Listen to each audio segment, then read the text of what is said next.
The Dark Knight really is one of the greatest comic book movies, arguably greatest movies ever made, and it being re-released in theaters this week really verified that statement. I was lucky enough to go see it again with my dad, and I have to say it might have been better this time around than it was 17 years ago. And that really is saying something because I remember going with my whole group of friends, all 7 of us. My mom came to the midnight showing, and it was one of the craziest, most fun experiences I've ever had in a movie theater. I cried, I laughed, a lot more than I thought I would in a movie that has that much despair and that spirals that much throughout the entire movie. And that's where we're going to start this video. We'll go through some of the reasons that make this such a masterpiece, and then we'll go into some elements of the movie that really stood out this time around, including things that you may have not recognized either. Some of which being a few minor problems with the plot and a few scenes that I found to be actually hilarious, even when they might have not meant to be. Now, the most obvious aspect to point out of why this movie is so good is Heath Ledger as the Joker. It's a once-in-a-generation acting job by a once-in-a-generation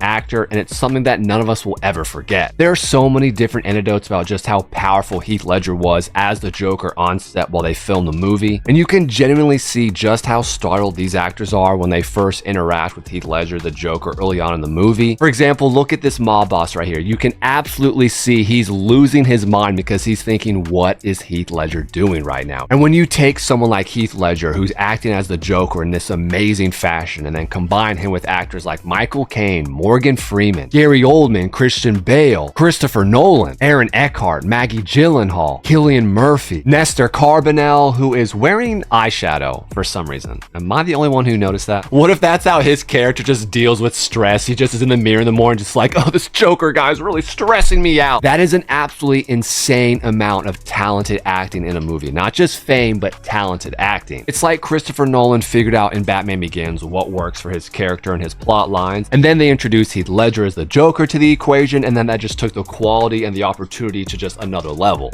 Drink your water. Now, you can't talk about why this movie is so amazing without touching on the soundtrack and the sound effects. They're second to none. I can't tell you the last movie I've seen the last 5, 6, 7, 10 years that has sounded as good as this movie did last night. I saw Fantastic Four, I saw Superman, I saw F1 had amazing sound, but my point is movies don't sound really any better than they did 17 years ago. And that movie is an absolute testament to that. And I'm not trying to take away from movies today, it's just to point out how good it was then. The way the Joker talks, that ASMR vibe, I mean, it's just so intimate and close to him and so uncomfortable. The minigun shooting 1 round at a time when it's getting the fingerprint off the bullet, and at the end, Alfred says, "You think you can make it any louder?" I mean, no joke, that was the loudest part of the movie in that theater. And the score, the soundtrack of the movie just builds and builds and just adds to the layers of emotion and complexity of everything happening, and it just all meshes together so perfectly. And that brings me to my final point of why this movie is so amazing, and it's truly because I've never seen another movie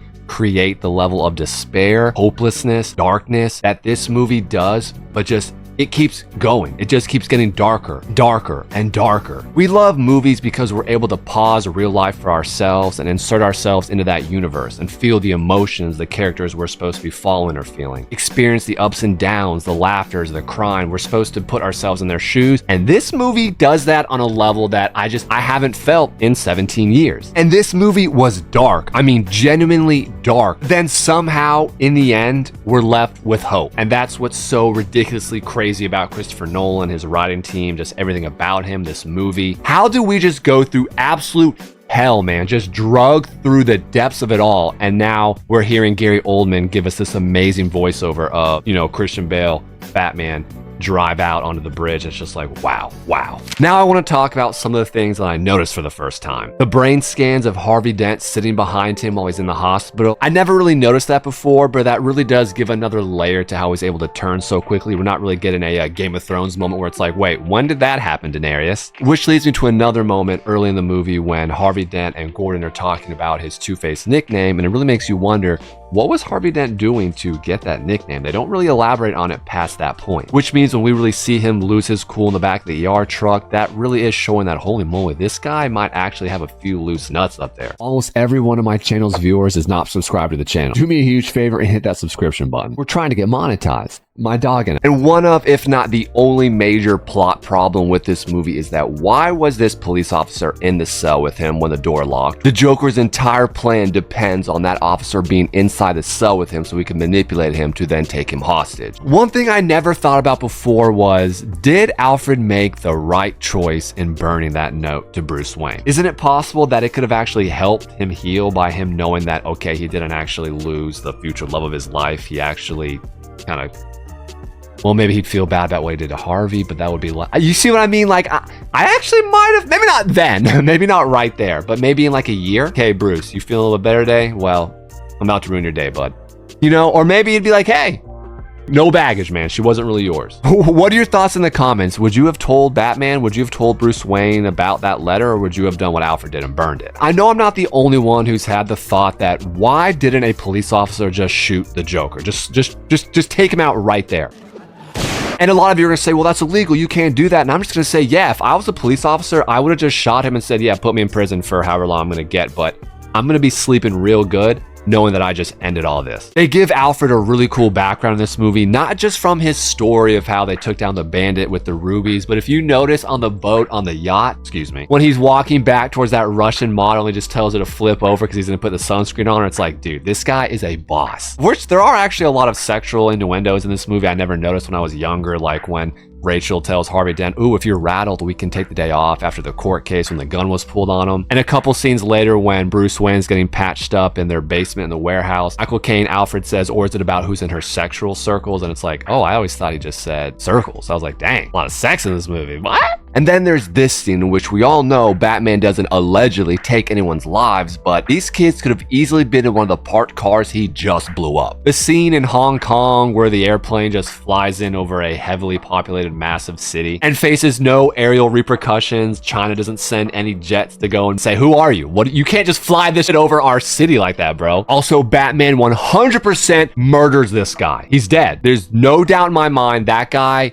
his top half, his torso, is a pancake. You remind me of my father. Now, I've already made a video that deep dives into the background of the Joker, and you can check that out right here if that interests you, but I just want to throw out a few more thoughts that I had while watching it through. The Joker isn't working alone, and he's not at the top of the food chain in whatever organization he's in. Because the things that he's accomplishing, like getting all those drums of barrels of oil into the boat, getting the cell phones mic'd up and tied into the intercom systems, bombs on bridges, accessing the level of uniforms, the level of knowledge, there's just no way that the low-level help beneath him is able to do these things. And he's not just, there aren't enough Jokers to be able to go running around helping set up all these little intricate aspects. He has very high-level people working with him. And honestly, something I never thought about before, the amount of tonnage that he just moves simply by the things that he's trying to get accomplished. He's moving so much just physical weight that he would have so many people on his side that would make you wonder, resources, where's it coming from? It's a movie, Chris. I know, but we're pretending it's real, dude. It's the point of the video, man. If you made it this far and you're thinking that, then what are you doing here? And if you are still here and you're enjoying yourself, hit that subscription button if you haven't. I'll be dropping a lot more retrospective movies like this as our Regal Theater has all these old movies coming out soon, and I'll be checking them all out and making videos on them. Now, one link between the Joker and Batman I never noticed before was just how insanely calculated that they are with their timing. And I know you could just say, well, that's just a normal special ops thing, but I really felt like Christopher Nolan was specifically focusing on their ability to set things up timing-wise so just immaculately well, and that somehow it bound their past together, maybe with Ra's al Ghul, or at some level, it just felt like that was going to play a much more of a role in the third movie. And we do know in that movie he was going to be the head of the Kangaroo Court, and in my opinion, I think there would have been some last third act change where the Joker essentially lets everyone know he's been playing them like he always does. He becomes the main villain, and I think we would have seen Batman kill the Joker at the end of that movie, if I'm being completely honest. Christian Bale is on record talking about how he wishes he got a little bit dirtier, a little bit grittier, because when you look at these current movies, it's like, damn, Christian Bale could have gone a little bit crazier if he wanted to, but they were still in that realm of sticking purely to